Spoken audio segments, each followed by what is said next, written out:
Part 1. Sam Bos Besar. Sam agak melamun di teras rumahnya. Sambil menikmati sebatang rokok dan segelas kopi hitam.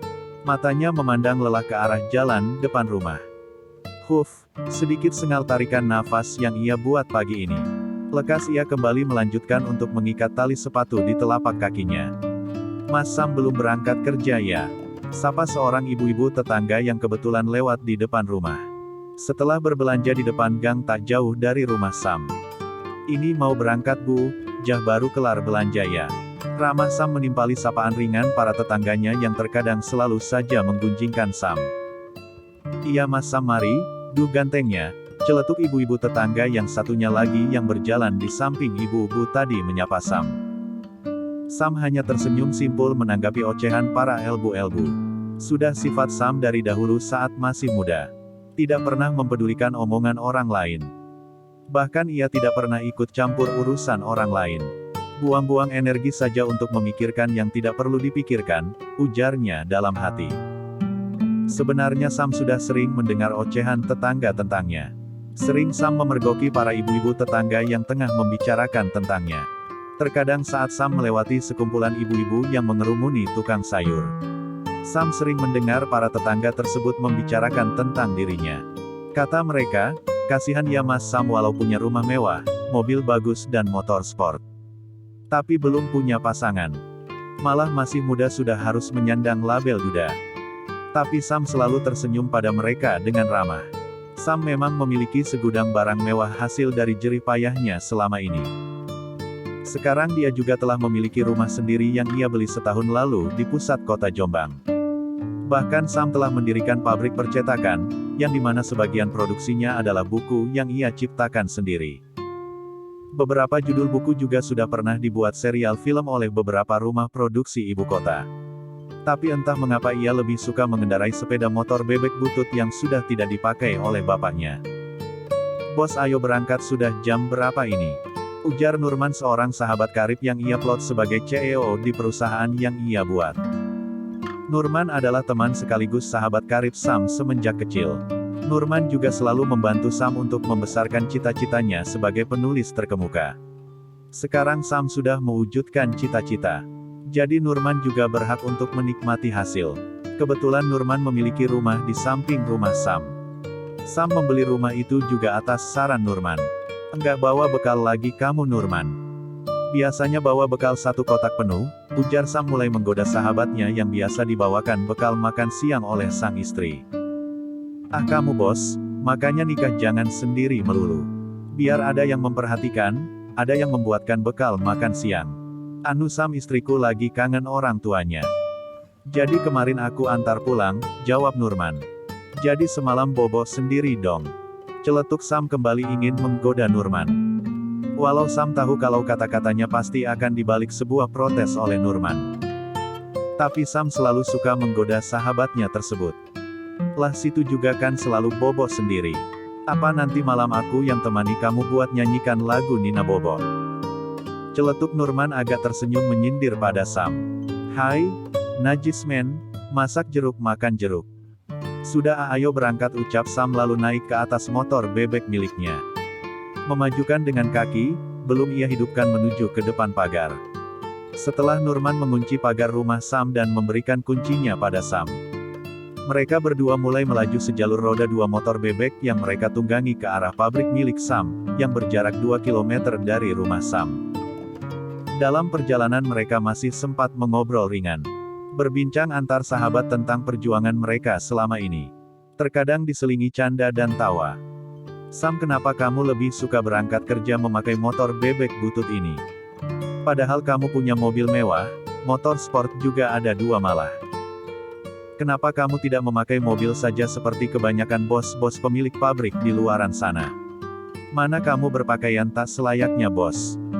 Mana ada bos pemilik pabrik seperti sahabatku satu ini? Pergi ke pabrik memakai celana jeans dengan atasan kaos. Cerocos Nurman mengomentari kesenangan Nurman akan hidup dengan gaya kesederhanaan. Mau bagaimana lagi men? Dari dulu beginilah aku. Sudah kebiasaan begini mau bagaimana lagi? Aku kalau bergaya mewah seperti yang kau katakan malah risih men, ucap Sam sambil menghentikan laju motor bebeknya sebab mereka tiba di perempatan jalan dan lampu lalu lintas tengah menyala merah. Setelah lampu lalu lintas menyala hijau, Sam kembali memacu motor bebeknya arah lurus. Sambil mengulurkan sebungkus rokok pada bapak-bapak yang tengah membantu kinerja polisi mengatur ketertiban pengendara. Terima kasih Mas Sam, teriak si bapak pengatur lalu lintas. Tapi bro bos, kamu masih doyan cewek kan? Tanya Nurman kembali, kali ini rupanya ia khawatir akan sahabatnya sebab Sam telah lama menduda. Sialan kau Nurman, pertanyaanmu itu loh. Ya masih doyan lah, kau kira aku laki-laki tulang lunak apa? Jawab Sam disambut tertawa oleh Nurman. Hahaha, ya syukur deh kalau begitu. Takutnya kan kamu sudah menduda hampir 10 tahun. Kamu ini loh ya sudah mapan, malah bos besar. Menunggu apa lagi Sam, di pabrik loh banyak perawan atau janda cantik yang jadi karyawanmu, tinggal pilih, celetuk Sam. Waduh, kamu kira mereka barang dagangan, tinggal pilih. Belum ada yang cocok saja bro, jawab Sam mulai membelokkan laju motor bebek masuk sebuah gang dekat pabriknya berdiri. Halah, alasan klasik kamu Sam, itu si Adinda sekretarismu juga oke. Dia juga cantik dan seksi, rupanya menaruh hati padamu. Kenapa enggak kamu sikat saja lumayan, ucap Nurman yang rupanya sangat memperhatikan sahabatnya tersebut. Kamu kura toilet disikat, kamu ini ada-ada saja, jawab Sam mulai mengendarai motornya untuk memasuki gerbang pabrik. Pagi Pak Sam, sapa beberapa satpam penjaga. Pagi Pak, jawab Sam tersenyum ramah. Sudah turun mengoceh saja kamu dari tadi, cetus Sam menepikan motornya di tempat parkir khusus staf kantornya. Mas bos, pagi, baru datang mas. Apa sudah sarapan? Dinda buatkan kopi ya. Ucap Adinda berlari menghampiri Sam dan Nurman yang baru datang. Namun Sam hanya tersenyum lalu beranjak pergi menuju kantornya yang berdiri pas di depan dua gedung produksi pabriknya. Adinda terlihat cemberut, karena usahanya selalu tidak digubris oleh Sam. Sabar Din, pepet terus bosmu itu. Masak lama-lama tidak luluh juga, celetuk Nurman juga ikut berlalu ke dalam kantor. Mas Nurman, tunggu Dinda, teriak Dinda berlari menyusul Sam dan Nurman memasuki kantor. Sementara itu jauh dari area pabrik, tepatnya di desa tempat Adinda tinggal. Bagaimana Pak Dukun? Ucap seorang lelaki parubaya bersila di depan dukun, di dalam sebuah rumah separuh bambu separuh batu bata. Oh, jadi cewek itu putri Anda dan yang bernama Sam adalah yang mengacuhkan putri Anda tadi. Ucap Mbah Dukun melihat suasana kantor Sam dari dalam wadah besar berisi penuh air dan bunga-bunga. Benar Mbah Dukun, kalau bisa buat si Sam itu jatuh cinta sampai bertekuk lutut dengan putri saya, pinta seorang lelaki parubaya di depan si Dukun. Gampang-gampang itu masalah gampang, jawab Mbah Dukun mengangguk-angguk. Part 2. Rapat pagi. Assalamualaikum semua dan selamat pagi, salam sejahtera untuk yang beragama lain. Kita mulai agenda rutin untuk penyetoran hasil kerja kemarin. Seperti biasanya ya silakan, ucap Sam duduk di atas bangku yang terletak di balik meja dan di belakangnya ada papan tulis besar. Waalaikumsalam Pak Sam, sahut mereka staf kantor yang beragama Islam. Selamat pagi Pak Sam dan salam sejahtera. Semoga Anda dan keluarga selalu dilimpahkan rahmat kebahagiaan oleh Tuhan, jawab mereka para staf yang beragama di luar Islam. Mereka para staf duduk melingkar di balik meja berbentuk oval yang lumayan besar. Selayaknya ruangan rapat yang ada di serial sinetron televisi nasional. Sementara itu Dinda duduk di dekat Sam sebelah kiri. Nurman duduk di dekat Sam sebelah kanan. Mereka berdua adalah orang-orang kepercayaan Sam selama ini. Pak Sam, kemarin pengiriman ke Jakarta sudah tiba dan sudah diterima oleh distributor Jakarta. Rencananya hari ini buku Pak Sam akan diedarkan di toko-toko besar yang sudah memesannya jauh-jauh hari, ucap Pak Guntur divisi bagian gudang. Baik Pak Guntur, dan apakah hari ini sudah masuk untuk pengiriman dari pabrik kertas untuk bahan baku? Tanya Sam kembali pada Pak Guntur. Sudah Pak, bahkan hari ini datang melebihi kapasitas seperti biasanya. Saya sedang menyuruh anak-anak untuk menyelidikinya, jawab Pak Guntur agak menundukkan wajah takut kena marah oleh Sam. Tidak usah Pak Guntur, memang kemarin saya ditelepon oleh Pak Bram. Kata beliau yang satu pick up adalah hadiah. Karena selama ini kita pesan langsung bayar kontan. Baik, selanjutnya silakan, ujar Sam. Untuk produksi Pak Sam, kami kewalahan dalam pengerjaan buku yang Bapak ciptakan sendiri. Sebab buku yang Bapak ciptakan selalu laris manis di pasaran. Kami hendak mengajukan penambahan karyawan Pak, sahut Pak Sahar melaporkan kondisi di bagian produksi. Baik Pak Sahar, diizinkan divisi produksi untuk menambah karyawan. Tapi saya sudah mengingatkan jauh-jauh hari. Jangan ada pungli di dalam area perusahaan saya. Harus bersih dan murni pelamar kerja yang benar-benar ingin bekerja. Untuk persyaratan lain secara formal bisa Pak Sahar tentukan sendiri. Karena perusahaan kita adalah sistem mitra, jadi Pak Sahar bebas mencari karyawan sendiri. Tapi saran saya utamakan orang-orang sekitar pabrik ini berdiri, ucap Sam menjelaskan tentang pentingnya perusahaan tanpa pungli. Untuk desain dan grafis Pak, kami tidak ada kendala. Kami hanya hendak melaporkan, apakah ada buku lagi yang hendak terbit. Mungkin pengajuan dari penulis pemula, ucap Nona Rani, kepala bagian desain dan grafis. Divisi bagian desain dan grafis ini bertugas sebagai membuat sampul ataupun isi buku semenarik mungkin. Mereka yang paling sedikit karyawannya namun paling kompeten. Sebab kerjanya di depan komputer dan memakai kecerdasan otak. Oh ya Nona Rani, usahakan sebulan sekali terbitkan buku penulis pemula. Kita sudah ada wadah toh untuk itu, yakni lomba menulis novel bagi kalangan pemula. Oh iya, kemarin ada 5 penulis menitipkan bukunya pada saya untuk dicetak. 2 di antaranya penulis lokal. Nanti setelah jam makan siang, tolong Nona Rani temui Dinda untuk membahas hal ini, ucap Sam memberikan tugas pada Nona Rani. Oh ya Mas Bos, pemesanan yang ke Kalimantan itu bagaimana ya? Soalnya aku dapat kabar, kargo masih berada di Pelabuhan Perak. Sebab cuaca sedang buruk, kapal feri tidak bisa berlayar, ucap Nurman memberi tahu Sam. Memang Sam diserahi Sam untuk mengurus segala kelancaran. Urusan dan pengecekan serta pemantauan buku-buku yang beredar di luar Jawa. Biar nanti aku video call sama Pak Guntoro. Karena beliau yang menangani distributor bagian Kalimantan, jawab Sam begitu tegas. Sam memang terkenal seorang bos muda yang sangat cekatan. Selalu cepat dalam mengambil keputusan, tetapi keputusan yang diambilnya selalu pas, tepat sasaran. Baiklah, kalau sudah tidak ada yang dibahas lagi. Kita sudahi agenda rutinitas pagi, kita akan penyetoran hasil kerja sehari sebelumnya. Oh iya, saya titip pesan pada kalian, jangan sampai terlihat di depan mata saya. Ada sistem pungli di dalam perusahaan saya. Terus jaga 5 waktu bagi yang muslim dan bagi yang menganut kepercayaan lain silakan beribadat sesuai kepercayaan masing-masing. Baiklah, sebelum mengakhiri rapat kita berdoa sejenak sesuai keyakinan masing-masing, ucap Sam mengajak peserta rapat pagi ini menundukkan kepala untuk berdoa. Terima kasih untuk rekan-rekan mitra. Kalian boleh kembali bekerja sesuai aktivitas semula, kata Sam mengakhiri rapat. Peserta rapat keluar satu persatu untuk kembali bekerja pada bagian masing-masing. Tinggallah Sam, Nurman dan Adinda. Mas Bos, saya tak cek pengiriman untuk menuju Sumatera dulu ya, celetuk Nurman berdiri mohon jin keluar ruangan. Silakan Nurman. Oh iya, cek juga yang ke Madura ya men, sahut Sam. Siap Bos, jawab Nurman sambil berlalu dan menutup pintu. Tiba-tiba ada bayangan putih begitu cepat masuk ke tubuh Adinda. Walau tanpa melihat bayangan tersebut, sebenarnya Sam tahu apa dan siapa pengirim bayangan yang masuk ke dalam tubuh Adinda. Namun Sam hanya tersenyum sedikit. Dalam hati Sam berkata, rupanya ayahmu masih saja berusaha meraih hartaku Din. Masih dengan cara yang sama anaknya menjadi umpan. Lalu caranya adalah memakai ilmu hitam. Apa tidak kasihan pada anaknya? Masa kuntilanak dimasukkan ke dalam tubuh anaknya sendiri? Manusia kok goblok begini ya? Tiba-tiba muka Adinda sudah ada di dekat wajah Sam. Posisi Adinda sudah berpindah, yang awalnya agak jauh sudah begitu dekat. Apalagi sekarang dia malah dalam posisi duduk di atas kursi, entah kapan kursi dan dia berpindah pas di samping Sam begitu dekat. Kakinya tampak disilangkan ke atas kaki satunya.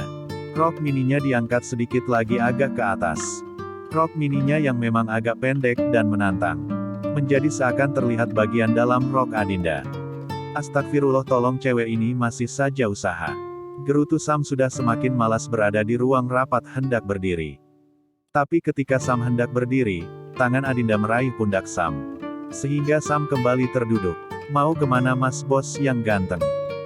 Dinda ingin satu permintaan sama Mas Bos, ucap Dinda dengan wajah dimanja-manjakan.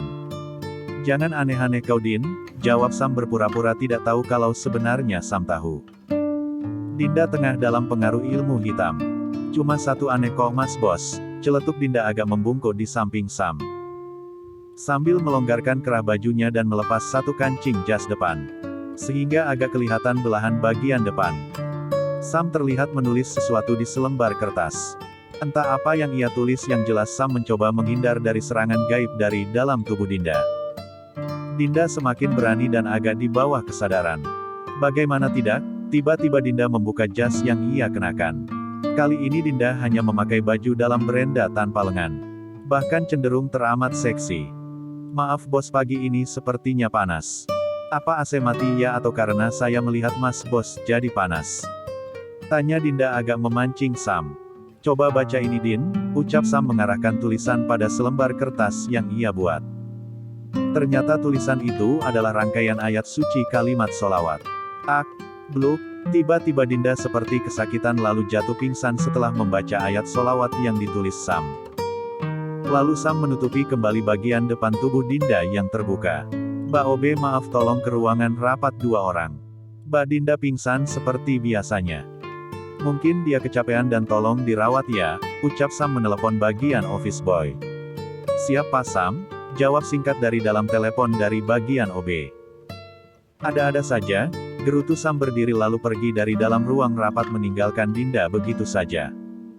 Part 3, Altar Putih Pak Jaka Aji.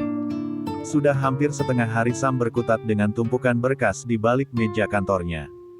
Rupanya badannya sudah agak lelah, terlihat dari cara duduknya yang sudah tidak lagi simetris dengan meja. Peregangan otot dululah, ucap Sam mulai meregangkan otot-otot tangan dan kaki. Serta pinggangnya mulai diputar-putar kanan dan kiri. Oh iya, apa kabar dengan Dinda yang aku tinggal di ruangan rapat tadi ya? Jadi khawatir juga sama gadis centil satu itu. Tadi pas aku tinggal bukannya jas atas terbuka. Telepon Mbak Obe saja kalau begitu. Benar telepon Mbak Obe, tadi aku suruh Mbak Obe untuk bawa Dinda ke ruang rawat, gerutu Sam mengambil gagang telepon di sampingnya. Halo Mbak Obe, ucap Sam memulai percakapan. Halo iya Pak Sam, sahut Mbak Obe dari dalam telepon. Bagaimana Dinda, apa sudah sadar? Tanya Sam kembali. Sudah Pak, tapi Mbak Dinda malah bingung kenapa bisa ada di ruang rawat katanya. Sekarang Mbak Dinda pulang Pak. Tadi katanya sudah minta izin sama Pak Nurman, jawab Mbak Obe menerangkan akan kepulangan Dinda. Ya sudah kalau begitu, memang suka begitu dia. Suka pingsan secara tiba-tiba ya kan, sahut Sam lalu menutup kembali telepon. Sudah pukul 11 rupanya, cari udara segar dulu lah keluar. Lama-lama bosan juga di dalam kantor. Ngomong-ngomong Nurman di mana ya? Oh iya aku kan bisa menerawang. Coba aku terawang Nurman ada di mana dia, kata Sam bicara sendiri. Lalu agak memejamkan mata mencoba melihat Nurman sahabatnya dalam penglihatan penerawangan. Oh Nurman sedang mengawasi anak-anak lingkungan. Mereka sedang membersihkan selokan depan toilet belakang gedung produksi rupanya. Baiklah kesana dululah sambil mengecek para karyawan lain, ucap Sam berdiri dan beranjak pergi dari dalam kantornya. Sambil berjalan santai Sam memperhatikan beberapa karyawan yang tengah bekerja di gedung produksi A. Sedangkan gedung produksi B terletak di samping kanan gedung produksi A. Kalau kantor berdiri pas di depan 2 gedung produksi yang berhadapan. Pak Sam, sapa salah satu karyawan dan Sam hanya tersenyum bersahabat sambil berlalu ke arah Nurman. Tapi tiba-tiba mata Sam beberapa saat tidak sengaja melihat ke arah panggung yang dibuat tinggi seperti tower yang terletak di belakang toilet. Ada sosok dukun berdiri di sana, tampak mengawasi orang-orang di bawahnya. Sepertinya si dukun tengah mencari sesuatu. Terlihat dari gerak-gerik matanya yang melihat ke sana kemari. Dalam hati Sam berkata, bukankah ini dukun tadi pagi yang aku lihat? Tadi pagi aku melihat dia bersama ayahnya Dinda dalam penerawangan gaibku. Sedang apa ia meraga sukma kemari? Tapi kenapa Nurman tidak mengetahui akan kehadiran dukun ini? Padahal Nurman juga sangat jago dalam penerawangan gaib. Din, bagaimana, apa ada kesulitan? Ucap Sam mendekati Nurman yang tengah mengawasi karyawan lain bekerja membersihkan selokan sekitar depan toilet. Kau Mas Bos, sampai kaget aku. Enggak ada masalah. Ini loh, aku menyuruh anak-anak lingkungan untuk bersih-bersih.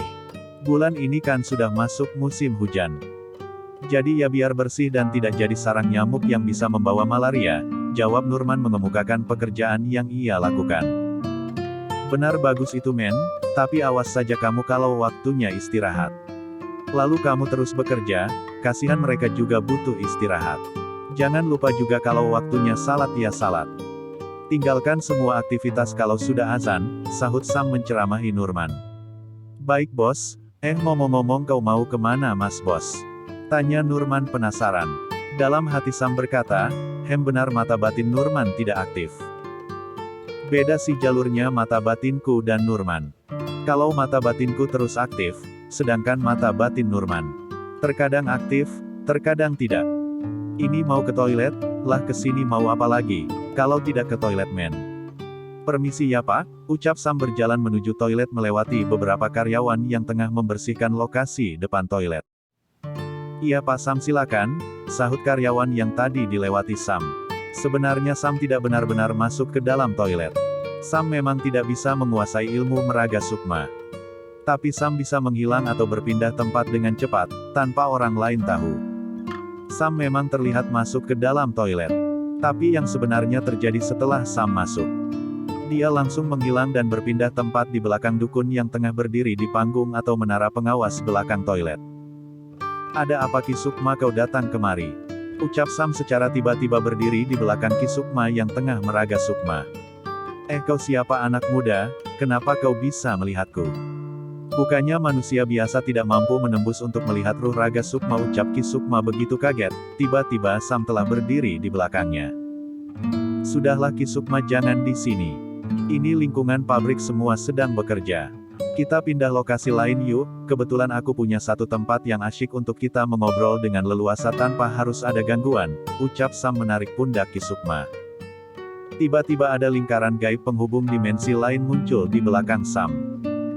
Sam menyeret tubuh Ki Sukma masuk ke dalam lingkaran gaib sebagai penghubung untuk masuk dimensi lain. Loh, kau bawa kemana aku? Teriak Ki Sukma begitu kaget. Karena Sam secara tiba-tiba menyeretnya. Akhirnya Sam dan Ki Sukma masuk ke dalam sebuah ruangan, di mana semua putih. Semuanya putih tanpa tepi, tanpa batas dan hanya putih tanpa langit jua tanpa dinding. Ada satu orang bersila di tengah-tengah ruangan tersebut. Orang setengah baya berjanggut cenderung berewok. Dia adalah bapak dari Sam dan bernama Jaka Aji. Selamat datang Ki Sukma di tempatku. Selamat datang di altar putih yang dibuat oleh para leluhurku berjuta tahun yang lalu, ucap Pak Jaka Aji berdiri dari duduk bersilanya menyambut kedatangan sang anak dan Ki Sukma. Loh kau Pak Jaka Aji, berarti pemuda ini anakmu, jawab Ki Sukma begitu kaget. Ki Sukma, sampean ini bagaimana toh? Tadi pagi kan Ki Sukma sudah melihat saya dalam bejana yang Ki Sukma buat sendiri, celetuk Sam menampakkan sosok yang sesungguhnya dari wujud Sam yang asli di alam gaib. Sam seketika berubah menjadi berambut panjang. Pakaian yang ia kenakan juga berubah seperti seorang pendekar Jawa. Membuat Ki Sukma semakin kaget dibuatnya. Loh sebenarnya kalian ini siapa? Tanya Ki Sukma semakin gemetar badannya sebab terkena aura besar dari Sam dan Pak Jaka Aji. Saya Sam Ki Sukma, Sam pemilik perusahaan percetakan dan penerbitan buku terbesar di Jawa Timur. Bukannya Ki Sukma sudah tahu itu, jawab Sam, tangannya mulai memunculkan kobaran api yang semakin membuat Ki Sukma ketakutan.